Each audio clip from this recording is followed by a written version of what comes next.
Hallelujah hallelujah. খ্রিস্টতে ভাই বোন, Christ में भाई बहन, আজকে আরেকটি বার আপনাদেরকে স্বাগত জানাই और एक बार आप सभी को स्वागत करते हैं। বিশ্বাসের আরেকটি পর্ব যেটা হচ্ছে পঞ্চম পর্ব, और विश्वास का और एक अध्याय जो है 5वां अध्याय। আর এখানে আমরা আজকে যেটা দেখব সেটা হচ্ছে বিশ্বাস প্রার্থনাকে কার্যকারী করে। और आज जो हम लोग देखेंगे वो है कि विश्वास प्रार्थना विश्वास के माध्यम से कार्य करता है। আমেন आमीन। আমরা যখন বিশ্বাসের কার্যকারিতার গুরুত্বপূর্ণ সম্পর্কে শিখছি, और जब हम लोग विश्वास के कार्य के विषय में महत्वपूर्ण विषय में सीख रहे हैं, তখন আমাদের এটাও শিখতে হবে যে কিভাবে বিশ্বাস প্রার্থনার সাথে সম্পর্কিত আছে। तो हम लोगों को यह भी सीखना पड़ेगा कि कैसे प्रार्थना और विश्वास के बीच में एक संपर्क है। এটা ক্লিয়ার কথা, প্রার্থনা বিশ্বাসের দ্বারা কার্য করে। और ये एक एकदम साफ बात है कि प्रार्थना विश्वास के माध्यम से ही कार्य करता है। কিন্তু অনেকের এই ধারণা আছে যে প্রার্থনা বিশ্বাসকে কাজ করায়। और बहुत कोई ऐसा सोचते हैं कि प्रार्थना विश्वास को कार्य कराता है। এটা সত্যি নয়। ये सच नहीं है। প্রার্থনা বিশ্বাসকে কাজ করায়। प्रार्थना विश्वास को कार्य कराता है, ये सच नहीं है। কেন এমন হচ্ছে যে মণ্ডলীতে সবাই প্রার্থনা করছে কিন্তু তারা তাদের প্রার্থনার উত্তর পাচ্ছে না? और ऐसा क्यों हो रहा है कि मंडली में सब कोई प्रार्थना कर रहे हैं मगर हर किसी को उनके प्रार्थना का उत्तर नहीं मिल रहा है? কারণ খুব কম লোক জানে क्योंकि बहुत कम लोग ये जानते हैं কিভাবে বিশ্বাসের মধ্যে ঈশ্বরের সাথে সম্পর্ক করা যায়। क्योंकि कम लोग जानते हैं कि कैसे विश्वास के माध्यम से परमेश्वर के साथ संपर्क बनाया जाता है। একটা বিষয় জেনে রাখুন, বিশ্বাসের দ্বারাই প্রার্থনার মাধ্যমে ঈশ্বরের সঙ্গে কথা বলা যায়। और एक बात समझ लीजिए कि विश्वास के माध्यम से प्रार्थना के माध्यम से ही परमेश्वर के साथ संपर्क बनाया जा सकता है। কিন্তু বিশ্বাস ছাড়া প্রার্থনা একটি ধর্মীয় মৃত নিয়ম কানুন। और विश्वास के बिना प्रार्थना सिर्फ एक धर्मीय एक मरे हुए एक रिवाज के जैसा होता है। আপনাদের মনে আছে ফরিসি এবং সদ্দুকীদের বিষয়? और आपको पता है फरीसी और सद्दुकियों के बारे में? তাদের প্রার্থনা করার জন্য অনেক পরিশ্রম করতে হতো, সময় কাটাতে হতো, অনেক কিছু করতে হতো, শক্তি ব্যয় করতে হতো। और उनको प्रार्थना करने के लिए बहुत समय बिताना पड़ता था, बहुत शक्ति का प्रयोग करना पड़ता था, बहुत परिश्रम करना पड़ता था। কিন্তু তারা জানতো না ঈশ্বরের বাক্যের শক্তি, এর শক্তি কিভাবে ব্যবহার করা যায়। और वो लोग नहीं जानते थे कि कैसे वचन के शक्ति को व्यवहार किया जा सकता है। শুধু প্রার্থনার ফলাফলের উপরে দৃষ্টিপাত করবেন না। सिर्फ प्रार्थना के बाद क्या फल मिलेगा उसके ऊपर दृष्टिपात मत करिए। ধর্মীয় প্রার্থনা হলো ঈশ্বরের মানে ঈশ্বরের সঙ্গে যোগাযোগ করার চেষ্টা করা। और धर्मीय प्रार्थना है परमेश्वर के साथ आपका संपर्क बनाने का प्रयास करना। কিভাবে আমরা বিশ্বাসের প্রার্থনা করতে শিখি তা নিশ্চিত করতে আসুন কিভাবে প্রার্থনা করবেন আর না করবেন সেটা আমাদের শেখার প্রয়োজন और আছে। कैसे प्रार्थना को आप करेंगे या प्रार्थना के विषय में समझेंगे और कैसे प्रार्थना करेंगे और नहीं करेंगे इस विषय में हम लोग आज जानते हैं। প্রথম আমরা দেখি মতি তার 6 অধ্যায় 5 থেকে 7 পদ। और पहला जो वचन है हम लोग देखेंगे वो है मत्ती उसका 6 अध्याय का 5 से 7 पद। আর এখানে বলছে, আর তোমরা যখন প্রার্থনা করো তখন কপটীদের ন্যায় হইও না, কারণ তাহারা সমাজগৃহে ও পথের কোণে দাঁড়াইয়া লোক দেখানো প্রার্থনা করিতে ভালোবাসে। আমি তোমাদেরকে সত্য বলিতেছি, তাহারা আপনাদের পুরস্কার পাইয়াছে। কিন্তু তুমি যখন প্রার্থনা করো তখন তোমার অন্তরাগারে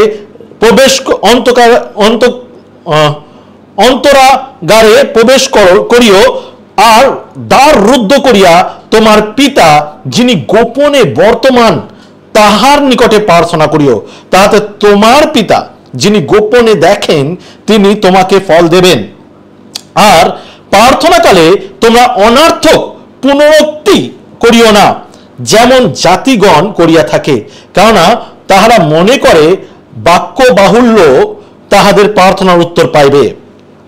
यहाँ पे लिखा हुआ है मत्ती उसका 6 अध्याय का 5 से लेकर 7 पद में, जब तुम प्रार्थना करो तो कपटियों की तरह मत करो, क्योंकि वे यहूदी आराधनालयों और गली के नुक्कड़ों पर खड़े होकर प्रार्थना करना चाहते हैं ताकि लोग उन्हें देख सके। मैं तुमसे सत्य कहता हूं कि उन्हें तो उसका फल पहले ही मिल चुका है।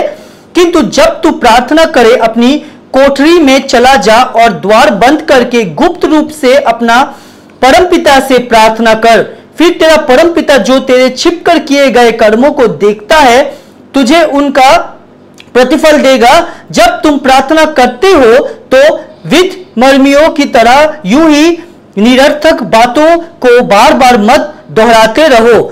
वे तो ये सोचते हैं कि उनके बहुत बोलने से उनकी सुन ली जाएगी। Hallelujah hallelujah. আমাদের এটা পরিষ্কার জানা উচিত কিভাবে আমাদের প্রার্থনা করা উচিত নয়। और ये हम लोगों को साफ जानना चाहिए कि किस तरह से हमें प्रार्थना नहीं करना चाहिए। যদি আমরা সেটা জেনে যাই তাহলে আসলে আমরা কিভাবে প্রার্থনা করব সেটাও আমরা বুঝতে পারবো। तो अगर हम लोग ये जान जाते हैं तो किस तरह से हम लोगों को प्रार्थना करना चाहिए वो चीज भी हम लोग जान सकेंगे। মণ্ডলীর বিশ্বাসীরা তারা চিন্তা করে যিশুকে খুশি করার জন্য সুন্দর সুন্দর ভাষা, নানাভাবে লম্বা একটা প্রার্থনা এবং সুন্দরভাবে সাজিয়ে গুছিয়ে প্রার্থনা করার প্রয়োজন আছে। और मंडली के विश्वासी ये सोचते हैं कि परमेश्वर को खुश करने के लिए या उनको खुशी देने के लिए हमें एक लंबा चौड़ा सा प्रार्थना करना होगा, बहुत मीठे मीठे बातों से प्रार्थना करना होगा और इस तरह से प्रार्थना करने से परमेश्वर खुश होंगे, ऐसा वो सोचते हैं। আবার এটাও মনে করে যদি একটা প্রার্থনা আমি যদি বারবার ইঙ্গিত করি, বারবার রিপিট করি তাহলে ঈশ্বরকে শুনতে বাধ্য। और वो ये भी सोचते हैं कि अगर एक ही प्रार्थना हम लोग बार बार दोहराते रहे तो प्रार्थना परमेश्वर ये प्रार्थना सुनने पर मजबूर हो जाएंगे। কিন্তু বাইবেল বলছে বারবার এক প্রার্থনা দৌড় করিও না। और बाइबल ये कहता है कि एक ही प्रार्थना को बार बार मत दोहराओ।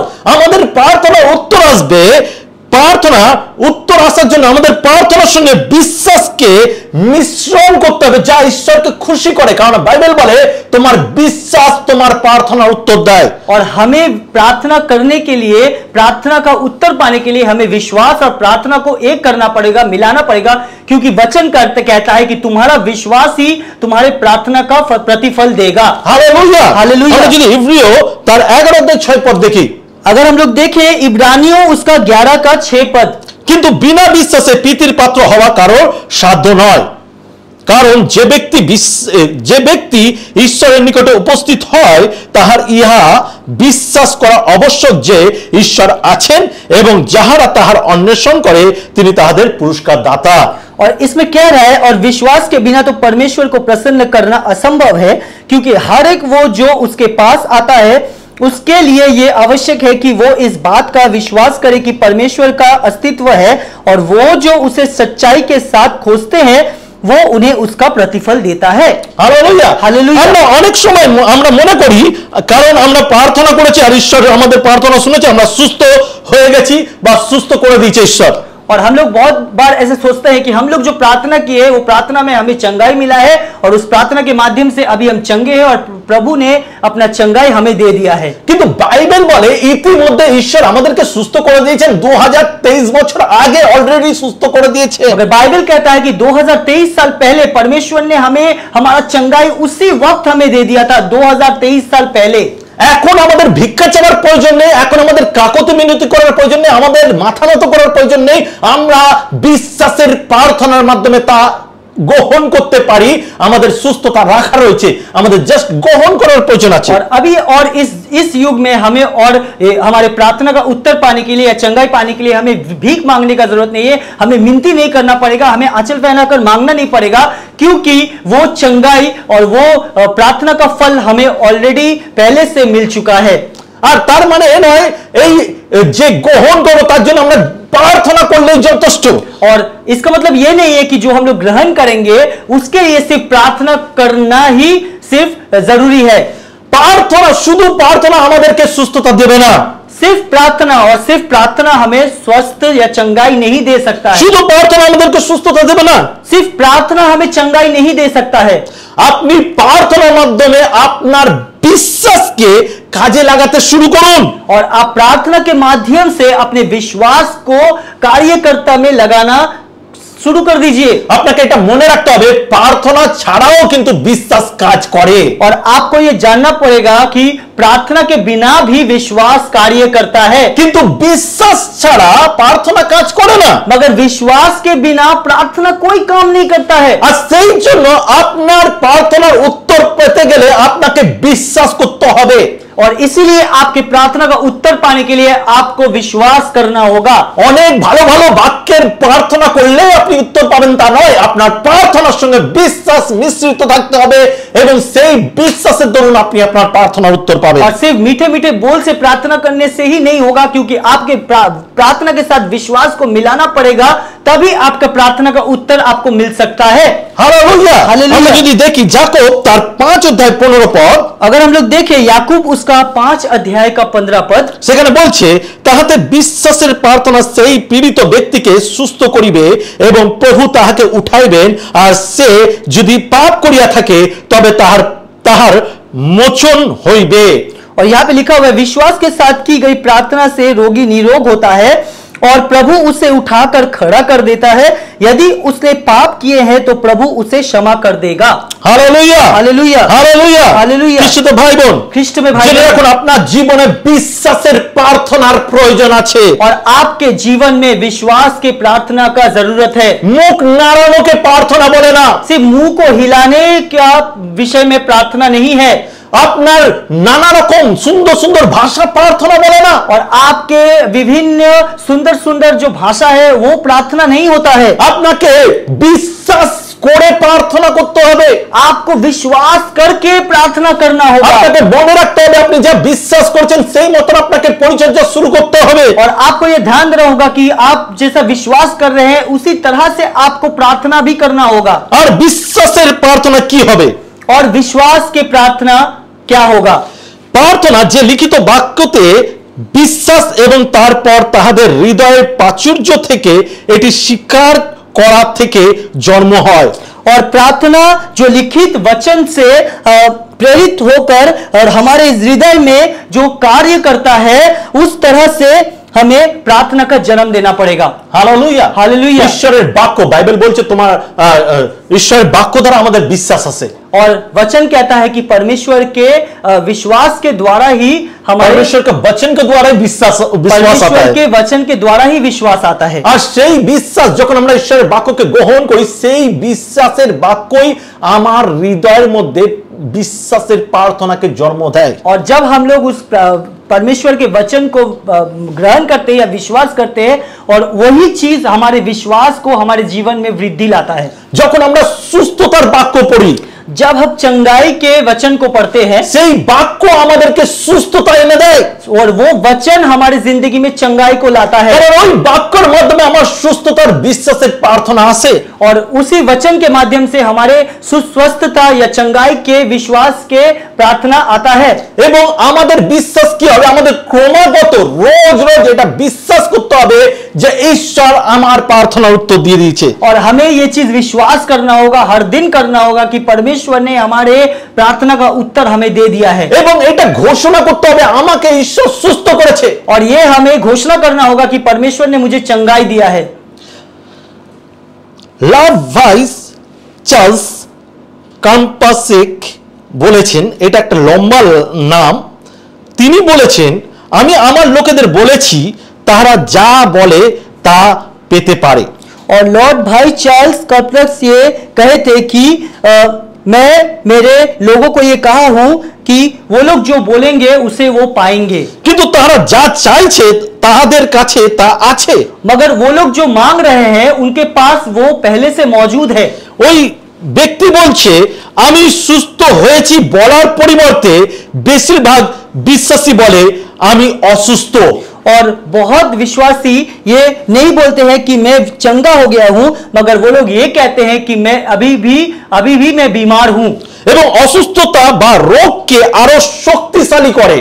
और ये कहने के बदौलत वो लोग बीमारी को और भी मजबूत और शक्तिशाली कर देते हैं। জেনে রাখুন আপনি যখন ঈশ্বরের কাছে কোনো বিষয় নিয়ে কোনো অসুস্থতার বিষয় নিয়ে যখন প্রার্থনা করেন তখন আপনাকে এটা বলতে হবে এবং স্বীকার করতে হবে যে তিনি আপনাকে সুস্থ করেছেন। যখন কেউ জিজ্ঞাসা করে আপনি এটা বলতে পারেন না যে আমি এখনো অসুস্থ আছি, তাহলে কি করছেন? আপনি অসুস্থতাটাকে আরো মজবুত করে দিচ্ছেন। और जब कोई विश्वासी पूछता है कि आप कैसे हैं, आप जब बोलते हैं कि मैं चंगा हो गया हूं, ये आपका विश्वास होता है। और आप जब बोलते हैं कि मैं अभी भी बीमार हूं, ये आपका विश्वास नहीं है और ये आपका विश्वास ये फल आपको नहीं देगा। আমেন। आमीन। বিশ্বাস একটি মানসিক চুক্তি নয়। और विश्वास एक मानसिक चुक्ति नहीं है। এটা গভীরভাবে ঈশ্বরের সঙ্গে, ঈশ্বরের বাক্যের সঙ্গে মনের করার মাধ্যমে আমাদের হৃদয়ের মধ্যে বিশ্বাস আসে। और यह है कि हम जब हृदय से ये चीज को ग्रहण करते हैं तो परमेश्वर के ऊपर हमारा विश्वास और भी गहरा होता है। এটি আমাদের হৃদয়ে বাক্যের একটা প্রাচুর্য তৈরি করে। और ये हमारे हृदय में वचन का एक प्राचीर या एक महत्व बनाता है हमारे हृदय আর में। এই প্রাচুর্য আমাদের হৃদয়ের মধ্যে থাকে, বিশ্বাসের বাক্যর মধ্যে মুখ থেকে বেরিয়ে আসে। और ये जो विश्वास का जो प्रतिफल है हमारे हृदय में, ये वचन के माध्यम से हमारे मुंह से निकल आता है। Hallelujah, hallelujah. এই প্রাচুর্য আমাদের মধ্যে থাকলেই কিন্তু সেই বিশ্বাসের প্রার্থনা বার হয়ে আসে। और जब ये विश्वास हमारी जिंदगी में रहता है तो कि वो प्रतिफल का जो वचन है वो हमारे मुंह से निकल आता है। এতক্ষণে আপনি এটা বুঝতে পেরেছেন যে যে কেউ বিশ্বাস করে যে যিশু তাদের সুস্থতার জন্য তার পিঠে বেত্রাঘাত খেয়েছিল, তবুও কেউ তাহাদের অসুস্থর বিছানায় মারা যেতে পারে না।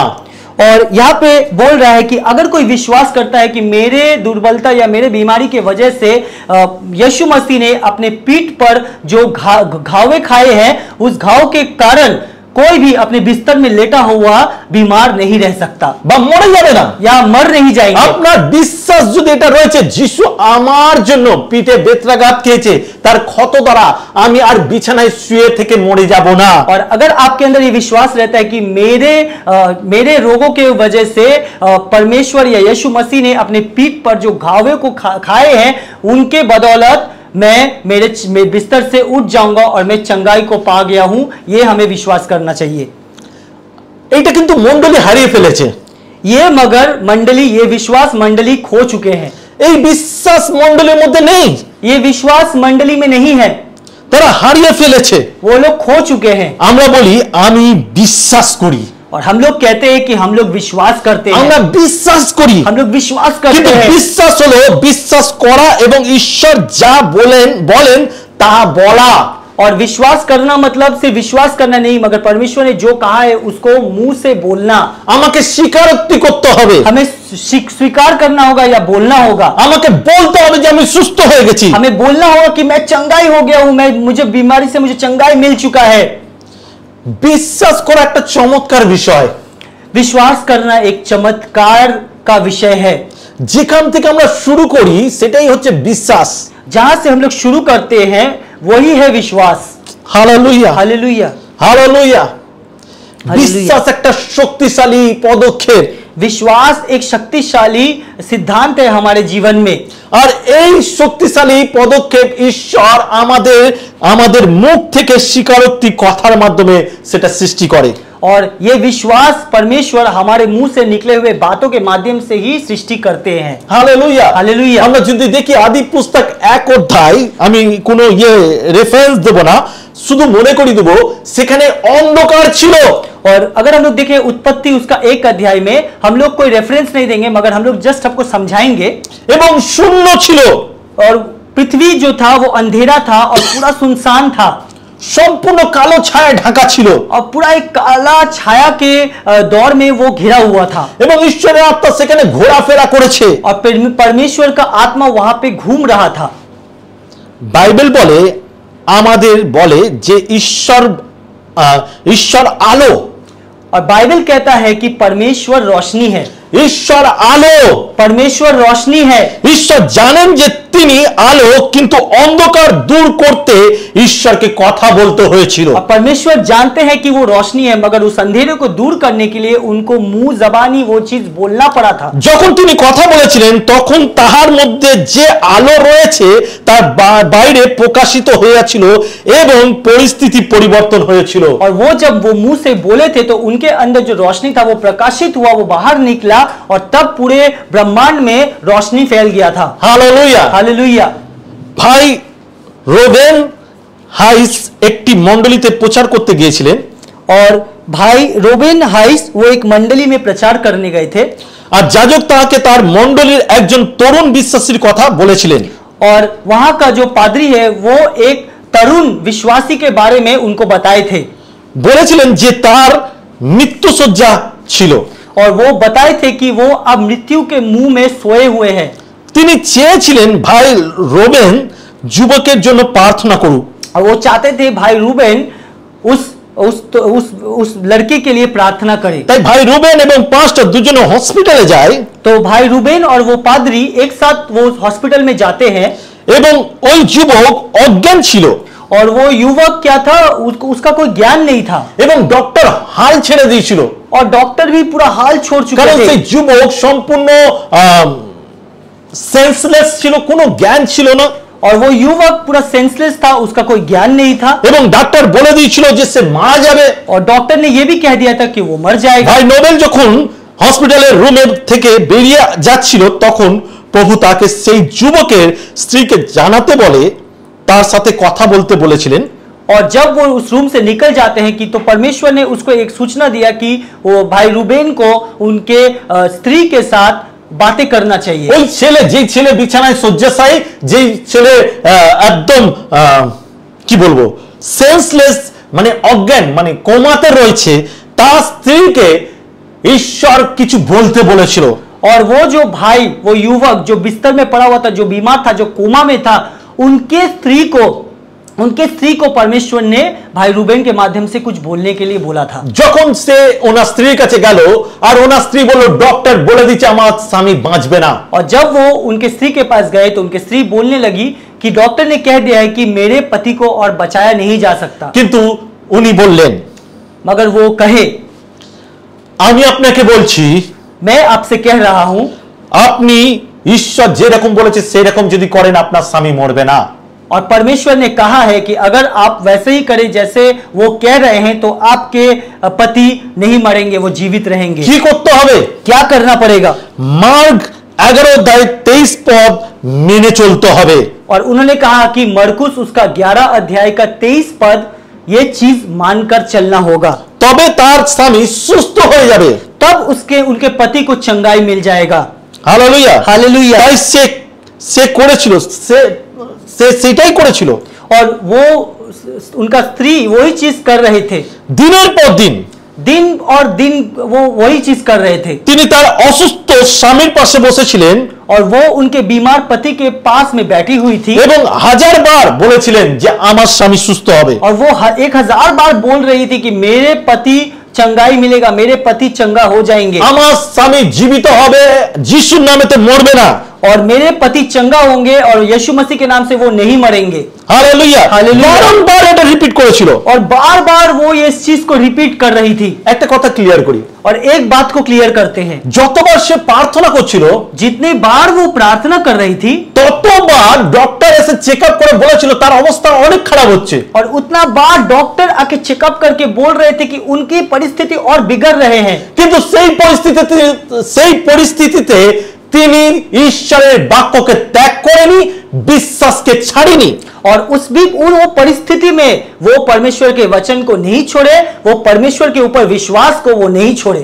তার প্রার্থনা হাজারবার স্বীকারোক্তিও তার স্বামীর কোনো পরিবর্তন সে দেখতে পাচ্ছিল না। और वो 1000 बार स्वीकार कर रहे हैं, बोल रहे हैं, फिर भी उनके पति में कोई परिवर्तन नहीं देख पा रही है। ডক্টরও বলে যাচ্ছে বারবার তার স্বামীর হেলথ সিচুয়েশন আরো খারাপ দিকে যাচ্ছে। और डॉक्टर कह रहे हैं कि उनके पति का जो शारीरिक सिचुएशन है वो और भी खराब हो रहा है।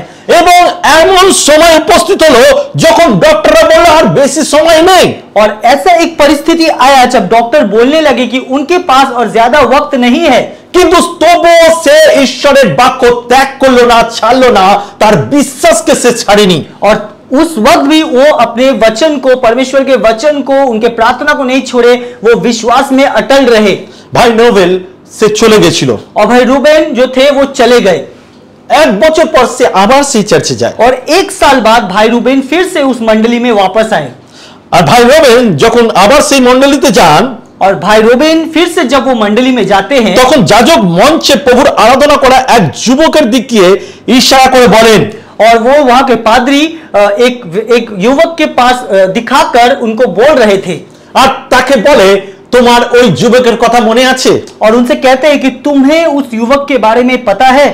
নোবেল ভাই তাকে চিনতে পারেনি और रूबेन भाई जो थे वो उनको पहचान नहीं पाए।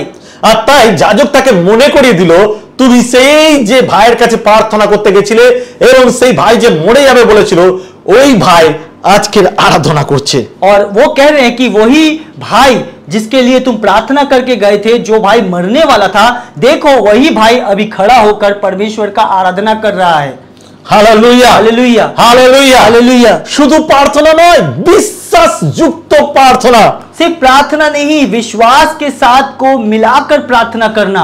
ভাই রোবেল লোকটির স্ত্রীকে জিজ্ঞাসা করলেন, और भाई रूबेन जो थे वो युवक की स्त्री को पूछे আর আপনি যখন তার জন্য প্রার্থনা করছিলেন তখন কি আপনি কিছু অনুভব করেছিলেন? और आप जब उसके लिए प्रार्थना कर रही थी तो आपने कुछ अनुभव किया? সে বলল, না আমি কিছুই অনুভব করিনি। मगर वो कहने लगी कि नहीं, मैंने कुछ भी अनुभव नहीं किया। আর কতবার তিনি এই কথা জিজ্ঞাসা করলেন? और कितना बार उन्होंने ये चीज को पूछा? তিনি উত্তর দিলেন যে তিনি এই যে ঈশ্বরের বাক্য ঘোষণা আমি প্রায় 1000 বারের উপরে করেছি। और उन्होंने जब पूछा, वो कहने लगी कि मैं इस परमेश्वर के वचन को 1000 बार से भी ज्यादा मैं बोल चुकी हूँ। কিন্তু সে হাল ছাড়েনি। मगर उन्होंने किसी तरह से उस परिस्थिति को नहीं छोड़ा। ঈশ্বরের প্রশংসা হোক, যখন সে কিছু অনুভব করেনি তখনও সে থামেনি। और परमेश्वर का धन्यवाद हो, जब उन्होंने कुछ भी अनुभव नहीं किया फिर भी वो चीज उन्हें रोक नहीं पाया। তিনি আরো অধিক ফেথকে জন্ম দিয়ে বিশ্বাসকে জন্ম দিয়েছে, আরো অধিক ঈশ্বরের উপরে নির্ভর করেছে এবং তার প্রার্থনার সঙ্গে আরো বেশি বিশ্বাসকে যুক্ত করে প্রার্থনা করেছিল। वो और भी विश्वास में मजबूत हुए, वो वचन में और भी वचन को बोलने लगे और प्रार्थना के माध्यम से परमेश्वर के ऊपर उनका विश्वास और वृद्धि होने लगा और प्रार्थना में वो और भी परमेश्वर के साथ युक्त होने लगी। আমরা যখন কোনো পরিবর্তন দেখি না আমাদের জীবনের প্রার্থনাতে, और जब हम लोग कोई परिवर्तन नहीं देखते हैं हमारे जिंदगी के प्रार्थना में, তখন আমরা হাল ছেড়ে দিই। तब हम लोग सब कुछ छोड़ देते हैं আমরা মনে করে নিই যে আর এর উত্তর পাবো না। और हम लोग सोच लेते हैं इसका उत्तर और हमें नहीं मिलेगा। আর তখনই আমাদের ফেথ পড়ে যায়, আমাদের বিশ্বাস পড়ে যায়, আর শুধু নামে প্রার্থনা থাকে। और तब क्या होता है, हमारा विश्वास गिर जाता है और सिर्फ नामधारी तरह से हम लोग प्रार्थना करने लगते हैं। আমাদের বিশ্বাসের পদক্ষেপকে পরিবর্তন করা উচিত, স্বীকারোক্তিকে পরিবর্তন করা উচিত। और हमारे विश्वास के जो हमारा विश्वास का जो सिद्धांत है उसको परिवर्तन करना चाहिए। हम जो सिद्धांत जिंदगी में लेते हैं उसको हमें परिवर्तन करना चाहिए। আমরা এই জিনিসটাকে বন্ধ করি যে যাতে আমাদের অবিশ্বাস আমাদের মধ্যে যেন সন্দেহকে জায়গা না দিতে পারি। और हमें ये चीज बंद करना होगा ताकि कोई भी अविश्वास हमारे दिल में किसी तरह का संदेह को पैदा ना करे। যে কোনো পরিস্থিতি হোক না কেন, যদিও আমার সিচুয়েশন না পাল্টায়, যদিও আমার কোন রকম পরিস্থিতি ভালো না হয়, তবু আমাদের সেম বিশ্বাস রাখা উচিত। और ऐसा हम लोग सोच लेंगे कि अगर कोई भी चीज हमारे परिस्थिति को परिवर्तन नहीं करता है मगर फिर भी उस विश्वास को हमें हमेशा एक ही तरह से रखना होगा। Hallelujah hallelujah. मार्क 11:23 पदे কি বলেছিল মনে আছে? और मरकुस उसका 11 अध्याय का 23 पद में क्या बोला था, याद है? আমি তোমাদেরকে সত্য কইতেছি, যে কেহ এই পর্বতকে বলে উপড়িয়া যাও আর সমুদ্রে গিয়ে পড়ো এবং মনে মনে সন্দেহ না করে, কিন্তু বিশ্বাস করে যে যাহা বলে তাই ঘটিবে, তবে তাহার জন্য তাই হইবে। यहाँ पे लिखा हुआ है, मैं तुमसे सत्य कहता हूँ, यदि कोई इस पहाड़ से ये कहे तो उखड़ कर समुद्र में जा गिर, और उसके मन के किसी तरह में कोई संदेह ना हो, बल्कि विश्वास हो कि जैसा उसने कहा है वैसा ही हो जाएगा, तो उसके लिए वैसा ही होगा। Hallelujah hallelujah. আপনার বিশ্বাসকে মজবুত করুন, आपके विश्वास को और भी मजबूत बनाइए হাল ছেড়ো না। और किसी तरह हाल मत छोड़िए। হালেলুয়া। हालेलुया। আপনাদের মনে আছে आप लोगों को याद है মতি 6:7 পদে কি বলেছিল? और मत्ती उसका 6 अध्याय का 7 पद में क्या कहा है? মনে রাখবেন যিশু বলছেন যে আপনার বেশি প্রার্থনা করার কারণে আপনার প্রার্থনা শোনা হবে বলে মনে করবেন না। और ऐसा कहता है कि आप जो ज्यादा प्रार्थना कर रहे हैं, आपके ज्यादा प्रार्थना करने से आपके प्रार्थना का उत्तर मिलेगा, ये मत सोचिए। আপনার প্রার্থনা বেশি কথা বলার নয়, কিন্তু বেশি বিশ্বাস আছে যা ফল দেয়। और आपका प्रार्थना सिर्फ मुंह से ज्यादा बोलने से नहीं मगर आपके हृदय में जो विश्वास है, बहुत ज्यादा विश्वास है, वही आपकी प्रार्थना का फल देगा। যাই হোক, অনেক বিশ্বাসীরা প্রার্থনা করার জন্য একটি ভুল উপায়ে জড়িত থাকে। और बहुत विश्वासी प्रार्थना करने के लिए एक जो गलत उपाय है उसमें वो लोग जुड़े हुए रहते हैं এবং এটি তাদের প্রার্থনার উত্তর পেতে দেরি করে। और यही चीज उनके प्रार्थना का उत्तर पाने में वो देर करता है। যখন আপনি যখন অবিশ্বাসের জায়গা থেকে প্রার্থনা করেন, और आप जब अविश्वास या बिना विश्वास के स्थान से आप जब प्रार्थना करते हैं, তখন আপনি আপনার মনোযোগ আপনার সমস্যার দিকে রেখেই প্রার্থনা করেন। तब आप अपना ध्यान आपकी समस्या की तरफ रखकर ही आप प्रार्थना करते हैं। আর যখন আপনি এই সমস্যার দিকে দৃষ্টিপাত করে প্রার্থনা করেন, তখন আপনার বিশ্বাস কিন্তু সেই প্রার্থনার সঙ্গে যুক্ত হতে পারে না। और आप जब अपनी समस्या की तरफ दृष्टिपात करके जब प्रार्थना करते हैं, तो आपका प्रार्थना के साथ आपका विश्वास का कोई भी मेल नहीं होता है। আর এইভাবে প্রার্থনা করলে আপনি বেশিরভাগ সচেতন থাকেন বা বেশিরভাগ গুরুত্ব দেন আপনার সমস্যা বা আপনার রোগের প্রতি। और आप जब इस तरह से इस मन से जब आप प्रार्थना करते हैं, तो आप ज्यादातर ध्यान देते हैं आपका जो समस्या है या आपका जो बीमारी है उस पर आप ज्यादा ध्यान देते আপনি हैं। যখন আপনার অসুস্থতাকে নিয়ে প্রার্থনা করেন, অসুস্থতার সিম্পটম গুলো আপনার মনে পড়ে আর আপনি সেগুলোকে নিজের শরীরে অনুভব করেন, আর প্রার্থনা শুধু মুখে থাকে, আপনার মন আপনার চিন্তা সমস্ত সেই ব্যথা বেদনার দিকে থাকে। और आप जब उस बीमारी को सोचकर आप जब प्रार्थना करते हैं, तो आपका ध्यान जो रहता है वो दर्द और वो पीड़ा में रहता है, जो कि आप अनुभव करते हैं, जो कि आपके अंदर के बीमारी को और बढ़ाता है, আপনার সমস্যার দিকে থাকে।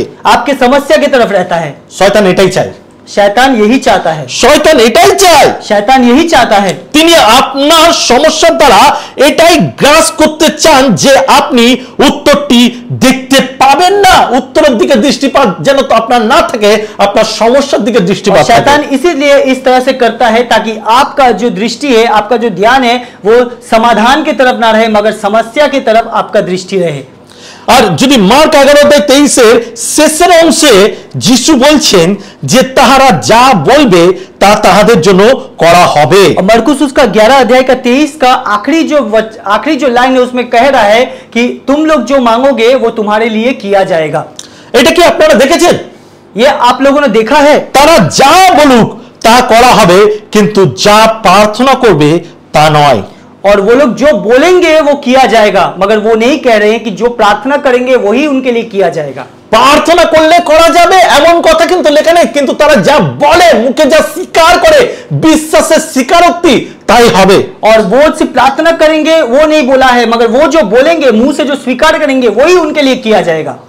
আপনি যদি আশীর্বাদের জন্য প্রার্থনা করতে থাকেন, তবে অভাবের কথা বলতে থাকেন, তবে আপনার সর্বদা অভাব থাকবে। और आप अगर सिर्फ आशीर्वाद के विषय में बोलते रहेंगे, आप अगर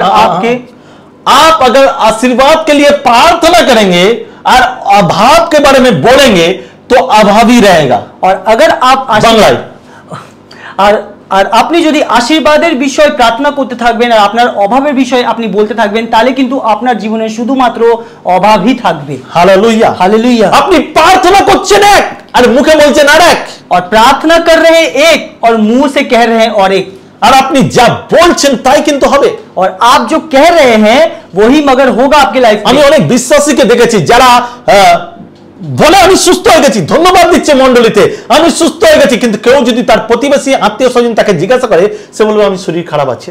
और बहुत विश्वासी ऐसा है जो प्रार्थना करते हैं कि बोलते हैं, धन्यवाद देते हैं मंडली में कि मैं चंगा हो चुका हूं, और 2 हाथ उठाकर धन्यवाद देते हैं, मगर उनके अगर पड़ोसी पूछते हैं कि तुम कैसे हो, वो कहते हैं कि मैं बीमार हूं। हालेलुया। ভুল ধরনের কথা বলার কয়েকটি উদাহরণ হলো, और गलत तरह का बात करने का कुछ उदाहरण जो है, যা আমাদের প্রার্থনার নষ্ট করে বা আমাদের ভুল সিদ্ধান্ত নিতে সাহায্য করে। जो हमारे प्रार्थना को विनाश करते हैं और जो गलत सिद्धांत लेने में हमारी मदद करते हैं। প্রথম আমরা যেটা বলি, पहला जो हम लोग कहते हैं, প্রভু হে প্রভু কেউ আমাকে ভালোবাসে না। पहले जो बात बोलते हैं वो बोलते हैं, हे प्रभु हमसे कोई प्रेम नहीं करता, আমি যথেষ্ট ভালো না, और मैं बहुत ही बुरा हूं, मैं अच्छा नहीं हूं, আমি খুব খারাপ। मैं बहुत बुरा इंसान हूं। এইটা আমরা প্রত্যেকে বলি। ये हम लोग हर कोई कहते हैं। দ্বিতীয় যেটা ভুল প্রার্থনা, दूसरा जो गलत प्रार्थना है, প্রভু আমার বিবাহ জীবন খুব খারাপ। और बहुत कोई ऐसे बोलते हैं कि मेरा जो वैवाहिक जीवन है वो बहुत ही बुरा है, আমার স্ত্রী কখনো আমার কথা শোনেন না, और मेरा स्त्री मेरा पत्नी कभी भी मेरी बातों को नहीं मानती है। আমি কি বলছি এটা খেয়াল রাখবেন।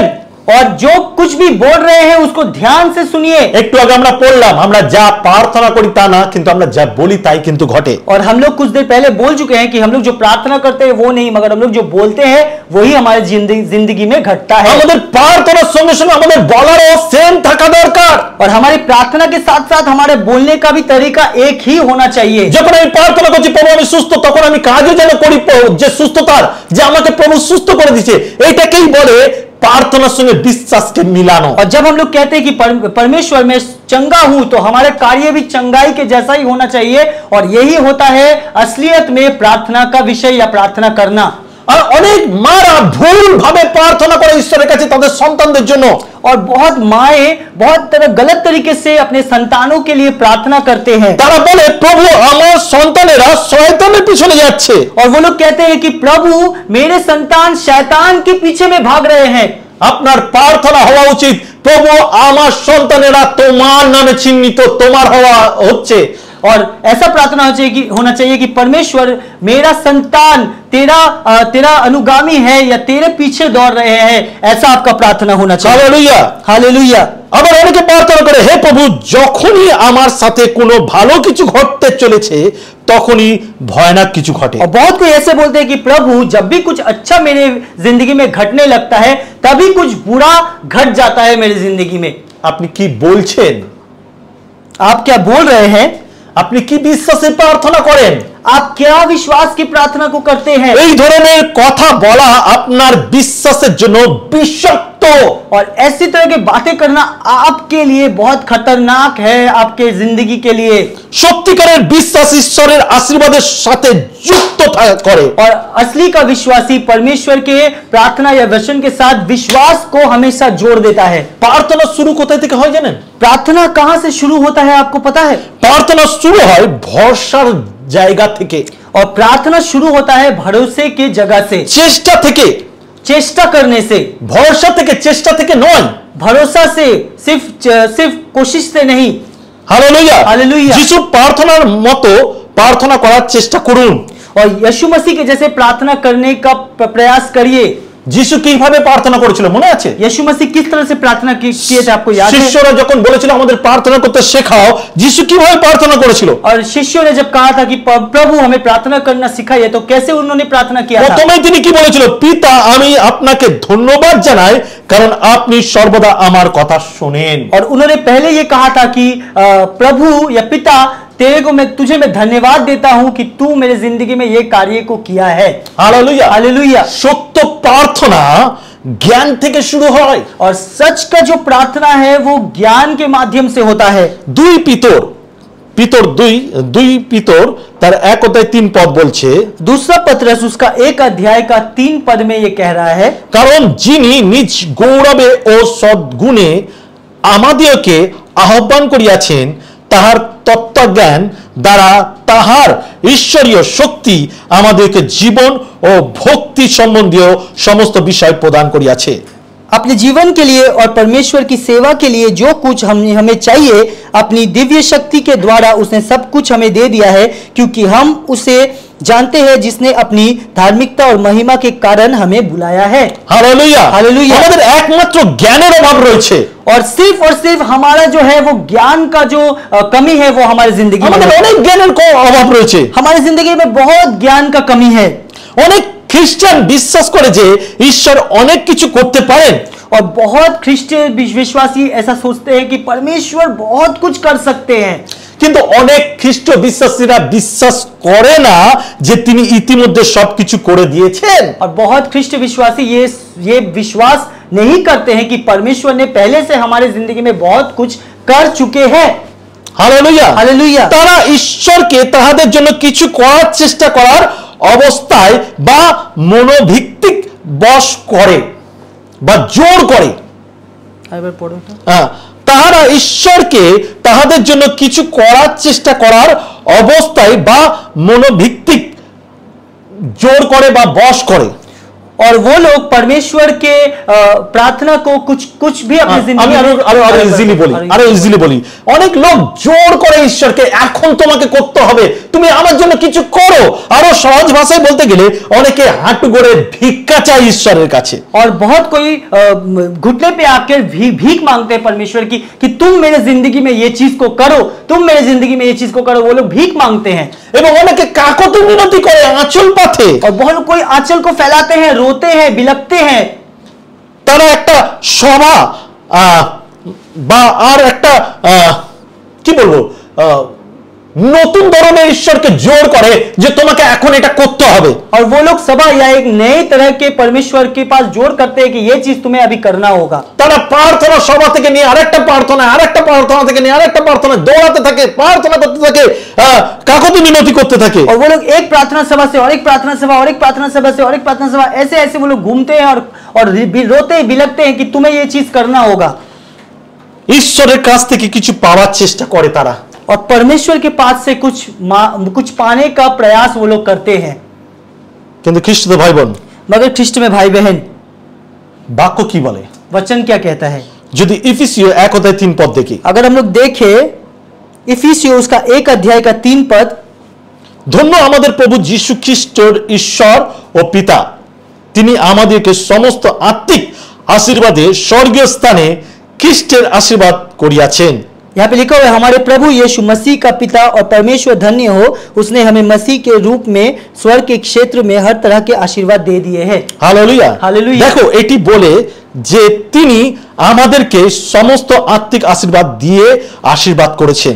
देखिए ये कहता है कि परमेश्वर ने पहले से हमें हर एक आशीर्वाद देकर हमें आशीर्वादित कर चुके हैं। তার মানে এটা অলরেডি করা হয়ে গেছে, ইতিমধ্যে হয়ে গেছে। और ये मतलब है कि वो पहले से ही कर चुके हैं, ये चीज वो कर चुके हैं ये चीज को। তার মানে হচ্ছে ঈশ্বর আপনাকে আত্মিক শক্তি আশীর্বাদ দিয়ে পরিপূর্ণ করেছেন। যখন আপনি ঈশ্বরের সঙ্গে সম্পর্ক গঠন করেছেন, যখন আপনি ঈশ্বরকে চিনেছেন সত্য ঈশ্বর বলে, তখনই আপনি শক্তি প্রাপ্ত।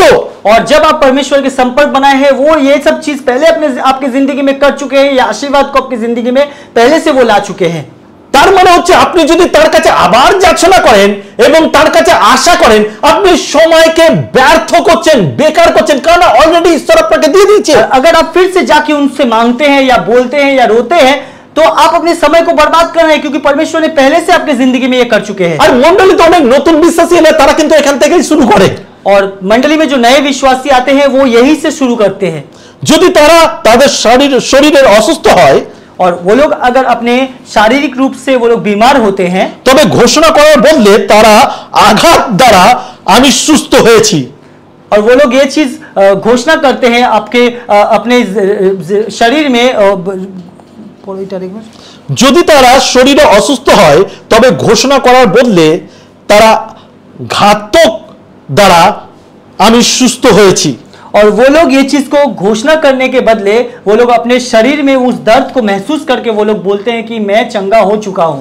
প্রথম পিতর 2:24 পদ থেকে, বা আমরা আমার কাছ থেকে কাছে সেই ক্ষমতা আছে যে যিশুকে আমার মধ্যে জীবিত মৃতদের মধ্যে থেকে পুনরুত্থিত করেছেন।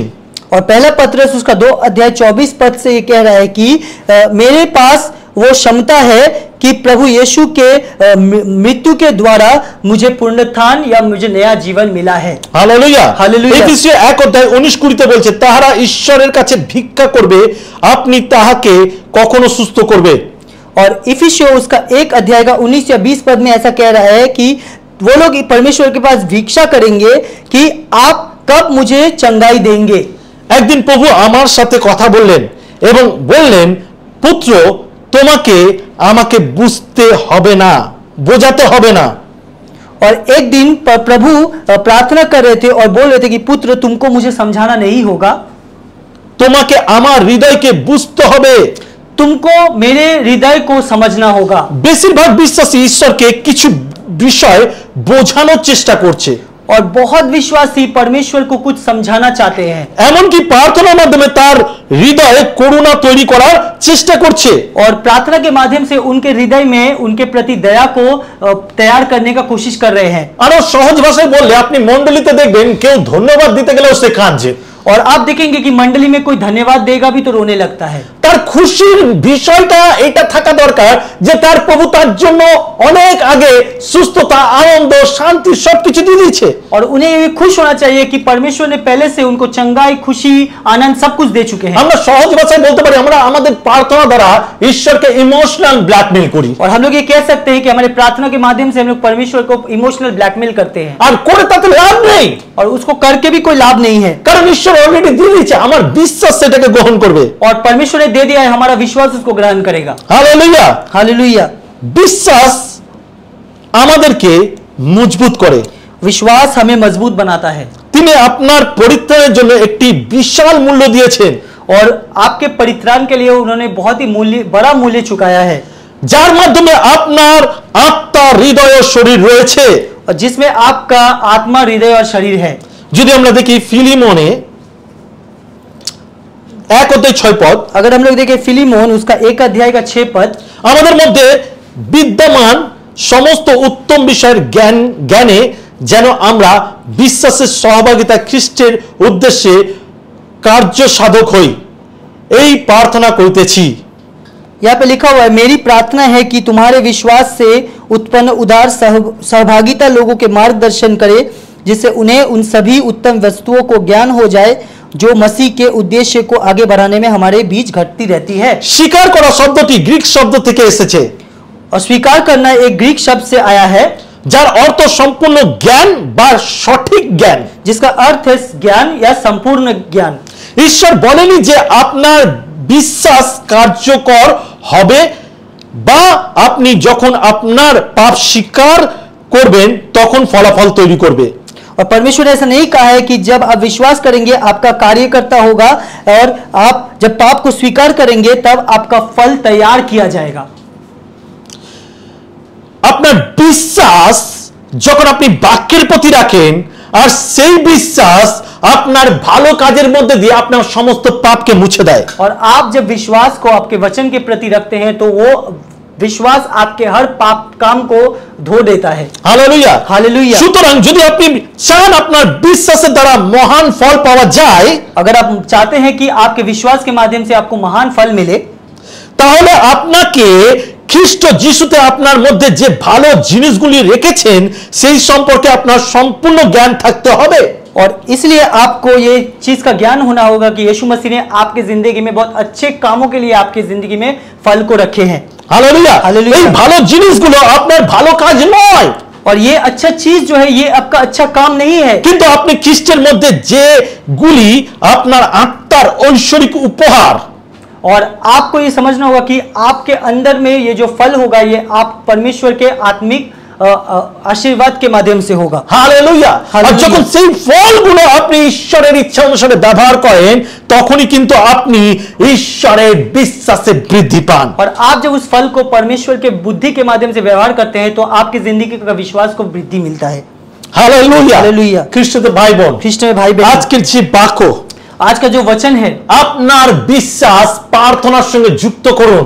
आपके विश्वास को प्रार्थना के साथ युक्त करिए, আপনার কথাবার্তা নিয়ন্ত্রণে আনুন। आपके बातचीत को नियंत्रण में लाइए, আপনি একজন বিশ্বাসী এবং ঐশ্বরিক জ্ঞানে পরিপূর্ণ বিশ্বাসী হন। और आप एक विश्वासी और एक परमेश्वर के आशीर्वाद के ज्ञान के माध्यम से विश्वासी बनिए। আপনার কথা যেন সঠিক হয়, आपकी बातचीत सही हो, আপনার দুর্বলতার কথা আপনাকে দুর্বল করে, आपके दुर्बलता का बात आपको और दुर्बल बनाता है, কিন্তু আত্মিক সহভাগিতা এবং বাক্যের ভিতের মাধ্যমে এবং ঐশ্বরিক জ্ঞানের মাধ্যমে আপনি সঠিক প্রার্থনা করতে পারেন, যার মাধ্যমে ঈশ্বর আপনাকে আরো জ্ঞানবান করে তোলে এবং সুস্থতা দেয়।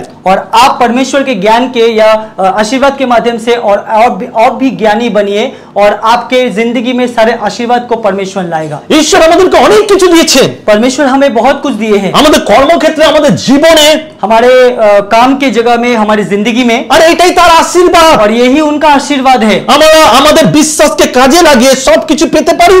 और हमारे विश्वास को कार्य में लगाकर सब कुछ मिल सकता है। আশীর্বাদ এবং বিশ্বাস একসাথে কাজ করে।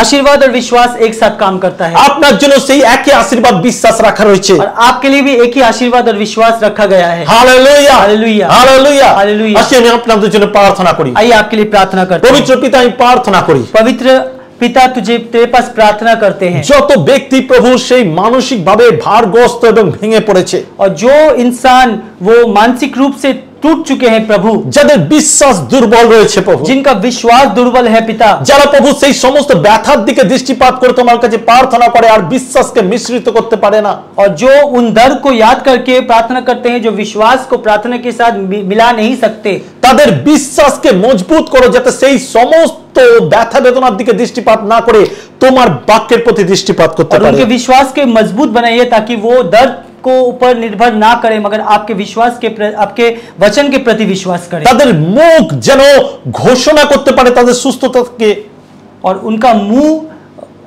उनके चंगाई को घोषणा कर पाए, তারা যেন স্বীকার করতে পারে, তারা যেন দাবি করতে পারে পিতা। वो लोग स्वीकार कर सके, वो लोग दावी कर सके। প্রভু আমি প্রার্থনা করি প্রভু, प्रभु हम लोग प्रार्थना करते हैं, আমরা যেন মুখে ভালো কথা বলি, মন্দ কথা নয়, हम लोग मुंह से अच्छे बात बोले गलत बात को नहीं, আমরা যেন আমাদের বিষয় ভুল বিষয় না বলি, আমরা যেন আমাদের বিষয় ভালো কথা বলি, কারণ ঈশ্বর আমাকে সেই শক্তি দিয়েছে। और परमेश्वर ने हमें वो शक्ति दिया है ताकि हम लोग अपने बारे में गलत बात ना बोले मगर अच्छी बातों को बोले। যিশু নামে চাই, यीशु मसीह के नाम से आमीन आमीन आमीन। आमीन।